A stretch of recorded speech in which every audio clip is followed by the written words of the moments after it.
Capitalism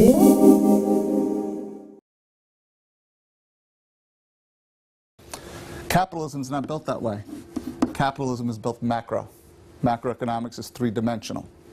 Macroeconomics says in order to have wealth, you need to have money times the velocity of your money, times the rate, times the time. The goal in this process is to teach you how to accumulate wealth exponentially. Okay? Another word for velocity is efficiency of money, and another word for that is utilization of money. If you get nothing else out of this meeting and you leave here today, and we don't see each other from this day forward, but you can grasp this one concept, it can put millions of dollars in your pocket over your lifetime. Now, what is velocity of money? If you think of the word velocity, what comes to mind? Speed. Speed, right? Velocity of money means how many times can I make the same dollar work to accumulate wealth faster? Let me give you several examples of that. Do you remember the example I gave you with the CD in the bank? Well, banks are built on what's called a fractional reserve system. A bank can lend up to 10 times the amount of money that they retain on deposit, right?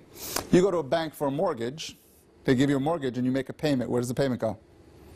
Back to the bank, right? You go for a car loan, where does the payment go? Back to the bank. Student loans, whatever it is, it always goes back into the banking system. So a bank needs to retain 1/10 on deposit to lend out 10 times that. So if, Kim, if you had $100,000 in a CD and they're paying you 5% hypothetically, and Santo goes to the bank to borrow money, they lend it to him at 10, they made 5 points. I borrowed 10, they made 15, 25, 35, 45, you get my point? They're not taking on market risk, they're taking on credit risk, different type of risk, correct? If you go to I'm just going to pick on any brokerage house, I don't care if it's Merrill Lynch, Morgan Stanley, whoever it is, they say to you, Santo, Kim, give me $1. Let's put it in this investment bucket. We're going to shoot for 20%. Past performance is no indication of future results, and you're either going to do it or not do it based on how risk-averse you are. That's not what I'm talking about here. What I'm talking about is teaching you how to set up 4 buckets. And those buckets are earning only 5%. What's riskier, 20 or 5? 20. 20 is riskier. If I can teach you how to make $1 work 4 times, you've made the same 20 without the same risk. I'm not talking about diversification. Diversification says 25 cents in each bucket. I'm talking about making $1 work 4 times. Does that make sense? Would you like to know how to do that? Okay. Any questions at this point? Great. Let me continue. Second concept. We talked a little bit about it before. LOC. Lost opportunity cost. There's dollars that you take for granted that you're losing to government and institutions that you don't have to lose. That if I taught you how to move those dollars on the right side of the balance sheet, will you have more wealth? Absolutely. Let me give you an example of opportunity cost. I have a 14-year-old boy and a 9-year-old girl. By the time my son goes to college, I'll still be a young man, I'll only be 53. If I have to pay an institution $300,000 over the course of 4 years, by the time I'm 56, I just had to take that money and give it up, right? If I'm only earning 6% on my money over my life expectancy of age 82, the cost of college was $1.3 million. That's the true cost of college, because the money cannot work in my world.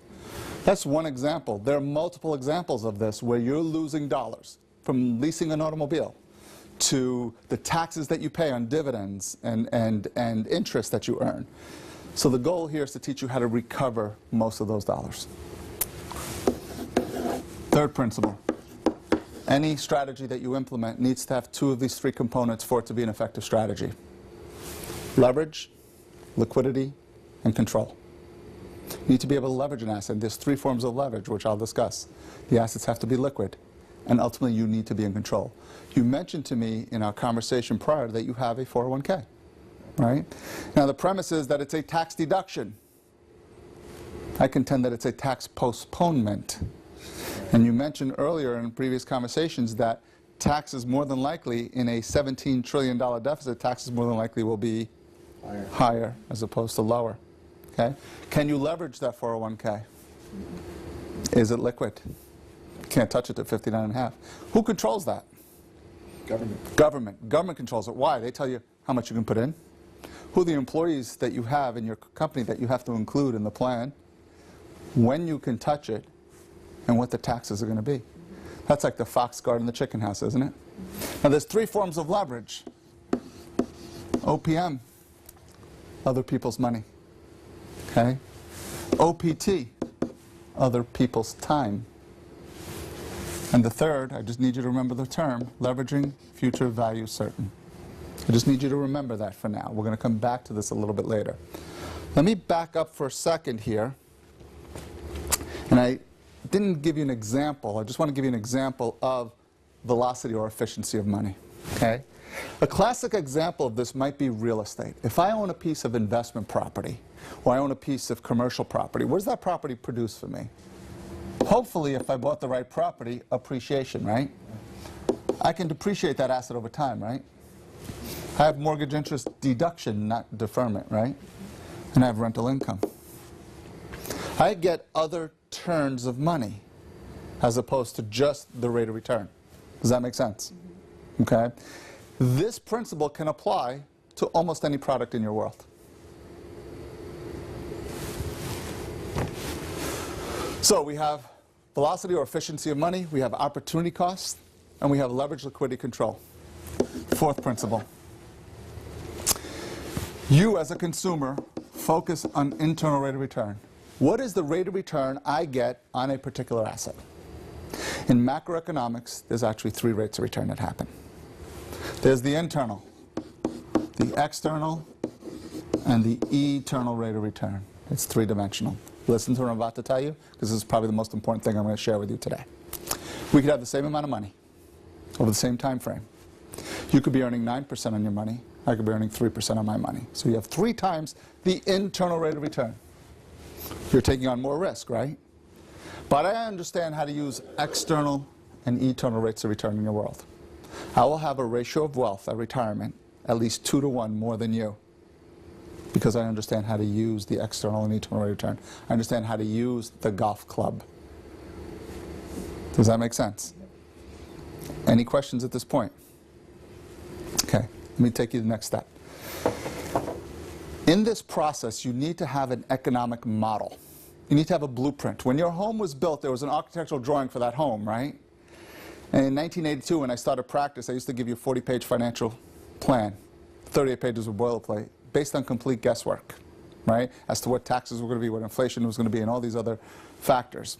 The only thing that was guaranteed is none of that was going to happen, because we can't see into the future. But when your home was built, every nail was accounted for, every piece of wiring was accounted for. So the next phase of our process is to create an economic model. Once we can create this blueprint of where your finances are right now, we can begin to stress test and measure what your output will be, what your life will look like, and how you're going to meet those goals and objectives. Okay? And then not only do we measure the output, but we measure the input. The input is what are the costs associated to getting that output. In this macroeconomic model, there's a multitude of strategies. I count maybe 20 to 30 strategies, depending on the person. Okay? The goal is we want more wealth with less taxes, less dollars going in. So less or the same input, but more output. Does this make sense? Great. The next step, if you have no further questions, is for me to get to know you guys a little more. Find out what your goals are, what your dreams are. What we need to do is to begin to create this economic model. In order to do so, we need to get financially naked. I need to gather information that you have, need certain documents so we can create this model. Once we get these documents, then we're going to dig deeper and go more narrow, that be more specific to you. This was the big picture, the 30,000-foot view, and as we start for the landing, you're going to have a clear picture of where we go from here. Any questions? No. Great. How's your schedule look for next week? Good. Great. I'll call you next week. I'll schedule it today with my assistant. I'll have Scott Tash, my partner, meet you and gather that information, gather that data. The next meeting, we would need you for a good hour and a half to show you how the model works. Okay. Thank you very much for your time. Pleasure. Thank you for coming.